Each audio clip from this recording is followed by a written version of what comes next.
What's the success rate for Tinder? Does anyone on Tinder looking for love actually find love? It's, I want to add my 2 cents to the Tinder statement. I have never been a Tinder user, but I have many friends who have dabbled in the Tinder world. And I do want to say one thing, yo. When it comes to the dating apps, you know exactly what you're going to get. You're going to either get eggplants in your inbox, you're going to get cash money bags in your inbox if you're a female, or, I mean, it depends on the culture, community, ethnicity. That's from what I've seen. I feel like I've been taking my own, making statistics of my own, just based off of what I've seen, the outcome of as far as people I know. I think this is black community based. That's probably why I'm saying this. But for the most part on dating apps, I feel like you lose the sense of reality because you're trying to perceive yourself as something you want someone to accept you as. Versus, and I'm not saying everybody doesn't keep it real online. However, you're missing out on the true connection of actually becoming. I'm old school. I'm a little older, so it's like what's at the forefront for me is getting to know somebody, being their friend, developing some type of connection, whether it goes up to a relationship or not. But finding common ground and having something in common is so important. You can't find that through the internet. These Tinder and stuff like that. You meet somebody you never met in person for the first time on a date is cool. It's okay to put yourself out there, but everybody's judging each other off that first date, and there's no time. Like you gotta be patient with each other. Relationships take patience. You can't find that out off of one date.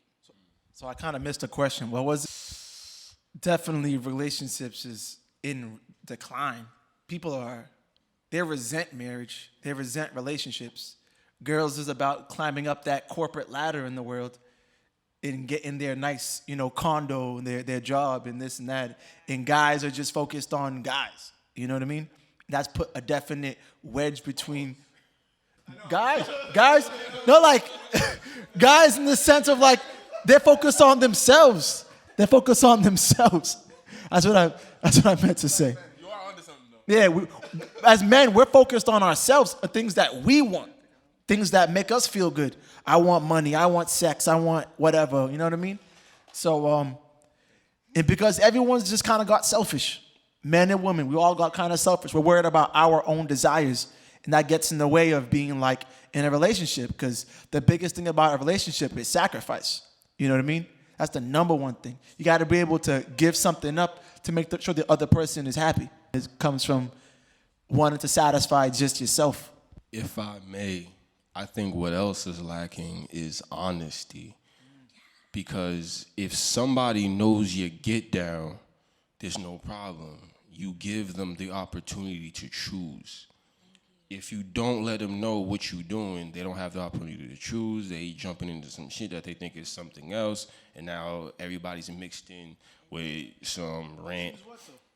Like, if I'm dealing with a chick, right, and I tell her exactly what it is, she now can choose, damn, do I want to deal with this nigga? Can I support that real quick? So as ladies, how you feel about what he said right I want to be able to answer it. I understand where you're coming from because there's how do I put it? Apparently, transparency isn't accepted by all, and this is both genders, and I've actually learned this myself through friendships, family, relationships. Transparency, telling the truth can hurt people's feelings. I mean, I was one of those people in a former relationship. I didn't like the truth. Okay, so now my partner feels like they gotta lie because I can't accept it. However, there were things and qualities and energies, whatever the heck they do, that I knew about them, and it's like, okay, why do I got a problem now? Now we get the perspective from relationship. But there's also So guys, hold up. So fellas, do you think it'll be easier if a woman just approaches you when she's interested?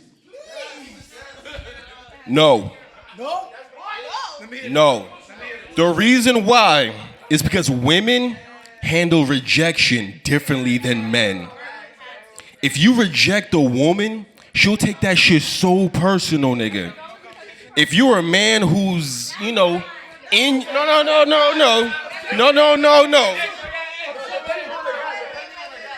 I'm gonna let you spit your piece. But men, we're trained to be like, all right, bet. No, we're trained to. Not all of us. Some niggas got more. Some men have more feminine energy than others. But we're trained to be like, I bet. Women aren't trained to do that, so it's different. Hell no. Hell no. I have rejected a guy before, and this man took it so personally that basically at the end of the entire, like, the school had known that this man was so butthurt that I rejected him. Y'all take it so personally. When a hush, hush. Individuals. It's individuals. Okay. Some.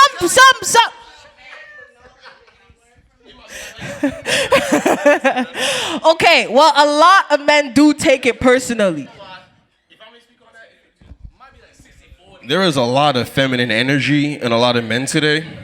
So a dude will walk up to a woman and she'd be like, no, I'm sorry, I'm not interested in you. And he would react like a woman. Like, oh, you're not interested in me? And just take that shit mad personal. Women do that. Men are not supposed to do this. Some of them do. But it's not really a masculine trait, if I may say. I think men on average do more to get rejected, but there are those like 1 out of 4, one out of like 6 niggas that take rejection like crazy. Like they're stalkers. They'll freak out on you. But literally, men are getting rejected all the time, and it's like it's the weirdos that like act real crazy when they're like, "What you say?" You know what I mean? Bro, learn how to take your L's. That's it. Learn how to take your L's. That's it. Facts. And then like some of that is like dudes that don't really have no like social experience. Like they've always had a hard time talking to people, women in it, and especially those are the ones that usually take it really hard. Like, cause it's like it took all of their being to already approach you. So like in their spectrum, it's like it has to work or like I'm fucked. You know what I mean? So I feel like that's a lot of that too. Those guys that take it really hard. Okay, so everybody in here, right, is artists. They have a committee, bro. They have a committee. So if they fuck with you, they fuck with you, right? You know what I'm saying? If they rock with you, they rock with you. They have a committee. They be like, all right, what's up? That guy you fucking with? All right, bet. He busting your walls down, that's it. You know what I mean? They have a committee, bro. That's it. And if you busting the walls down, that's it, nigga. That's it. It's more. I know. Wait. Hear me out. Wait. No. Hear me out. It's the truth, bro. You don't want to talk to me? Bro, if you're not, take that L. That's it, nigga. That's it. No cap. Honestly, taking an L and not being a bitch about it is a part of manhood. Life is full of disappointments. If a woman rejecting you fucks you up, you're not ready for life, nigga. Life has more disappointments than a woman saying, nah, I'm good. All right, new question. Is ghosting an efficient way of not talking to somebody, or is that some bitch shit? Lack of communication, period, is just trash. And I know some genders have an issue with telling their truths, but just please, just tell me you don't want to talk today. Don't go away. That's really But if I didn't want to talk to you will be a conflict of interest. Well, listen, just don't ghost. Just be mature. Be mature and save the guessing work. But some people like to play games, and that's okay with them. But I was gonna say, okay, real quick though, before I give the mic over, if you do decide to not communicate with your person or whoever it is that you don't want to talk and you ghost, sometimes the other person, me or whoever, has to be okay with that, and that is also an option. Okay. It also goes into honesty, because if you don't have the strength to be honest with the person you're dealing with, it's going to lead to confusion. Ghosting is not the business, because you leave the person like, what the fuck is going on? Which means closure could take several months to a year. You gotta let people know what the hell is going on. Honesty. Closure's a personal problem. Definitely agree with y'all on that one. Definitely. I mean, yes, I have been guilty of ghosting. Yes, agreed. But you should not ghost. I think at the end of the day, if you want to communicate with your partner or whoever you're talking with, you definitely want to communicate that you don't want to talk to them, or like you're not in the same space, or whatever you're into. Just definitely communicate and not ghost. Bro, respect to all you, but fuck all that. Like honestly, ghost, my nigga. Like that shit is fucking efficient, and people don't know how to take no nowadays. So it's like, my nigga, I'm just gonna remove myself from the situation, and you could talk to yourself in my text thread. That's fine.